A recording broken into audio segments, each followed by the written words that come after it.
Hare Krishna. Continuing reading Valmiki's Ramayana, Balakanda, Chapter 7, The Birth of Rama. The Putrakama Yagya was almost drawing to a close. Everyone was watching, and all of a sudden the fire seemed to burn with an unearthly glow. Out of the fire rose a divine form. He was dark, and he was clad in crimson silk. His hair was tawny, golden, like the mane of the lion.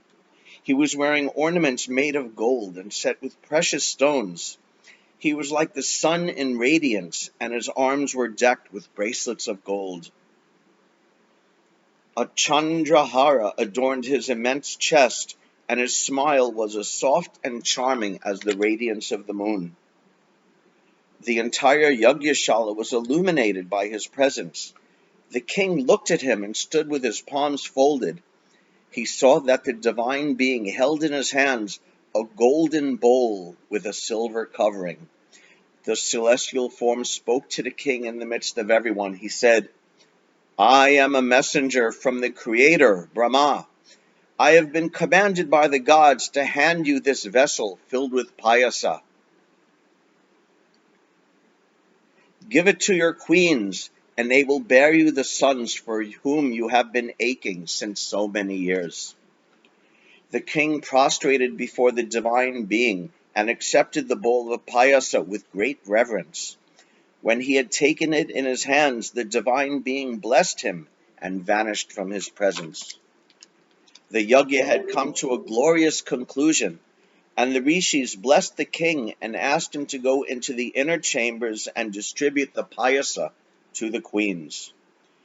The king went to Kaushalya, the eldest of the queens, and told her, "Look, my queen, the gods have answered our prayers, and a son is to be born to you."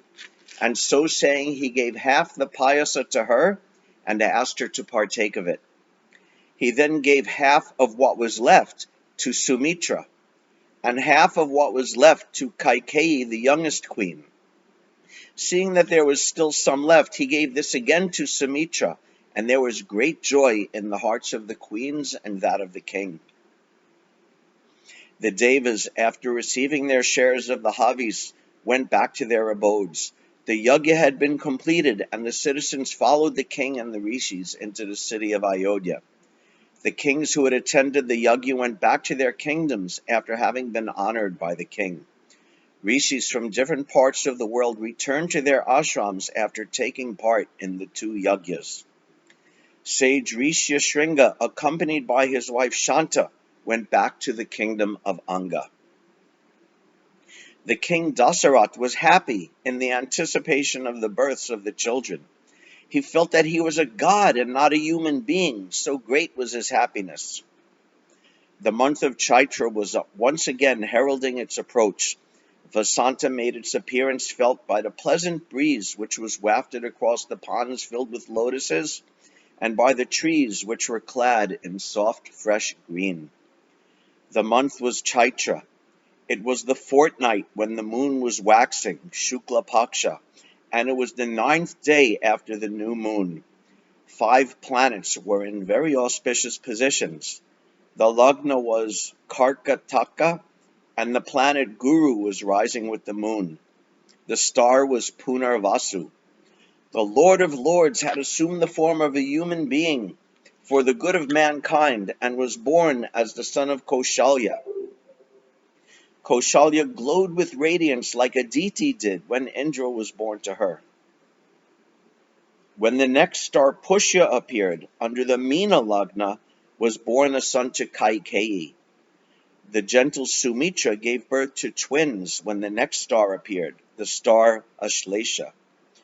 The 4 sons of King Dasarat were all Amsas of Narayan, and Kaushalya's son was Narayan himself. There was joy and nothing but joy in the hearts of all the people in Ayodhya. The great King Dasaratha, who had been childless, was now the father of 4 sons, and great were the rejoicings in the country of Koshala. When the children were born, divine instruments made music in the heavens, and the Gandharvas sang and danced out of happiness. They danced and they sang because soon, very soon, their woes would be at an end, since Ravana would be killed. Flowers rained on the divine children. The city of Ayodhya was dressed in her best. All the people were thronging to the palace gates. Music and dancing and various expressions of joy were to be found wherever people gathered. It was like Indra's festival for them, and the streets were filled with men and women and children dressed in their finery. The king gave away gold and gifts of cows to brahmanas and others. 11 days passed after the sons were born to the king. It was the day when the children should be named. The preceptor Vashishta named Kaushalya's son as Rama. The son of Kaikeyi was named Bharata, and Sumitra's two sons were named Lakshmana and Satrugna. After the ceremony had been completed, the king performed the Jata Karma and other rites associated with a newborn child. The children grew up like the moon during the Shukla Paksha. Ever since they were born, ever since they were children, Lakshmana, who was very beautiful and gentle, became greatly attached to Rama. Rama too was extremely fond of Lakshmana. It seemed as though Lakshmana was Rama himself, as though his very life had taken up a form and was moving about with the name Lakshmana. Rama would not go to sleep unless Lakshmana was placed by his side and fed with the same milk and rice. And later, when they grew up, whenever Rama went out to hunt, Lakshmana had to be by his side with his bow and arrows. Even as Lakshmana was dear to Rama, Satrugna, his twin, became the alter ego of Bharata. King Dashara was in the seventh heaven of happiness, surrounded as he was by his four sons, who were all handsome, strong, powerful, righteous, respectful to their father and mothers, and their guru, their Kula guru, who taught them the sacred lore, sage Vashishta. They were heroes, all four of them, and their learning was great, taught as they were by the great Vashishta himself. They were all well versed in the art of fighting like all Kshatriya princes, and they were very humble and very soft spoken. They were proficient in riding on the elephant, on the horse, and in driving a chariot. They were all four of them good archers, and they were very fond of their father. Of the four, Rama was the favorite of his father. He was as sweet, beautiful, and gentle as the full moon, and his father was inordinately fond of Rama. And Rama was ever engaged in pleasing his father in every way. The princes were like lions among men, and the king was extremely proud of his sons. They were now nearing the age of 16, and Dasarat was the happiest man on the earth, surrounded as he was by these four sons.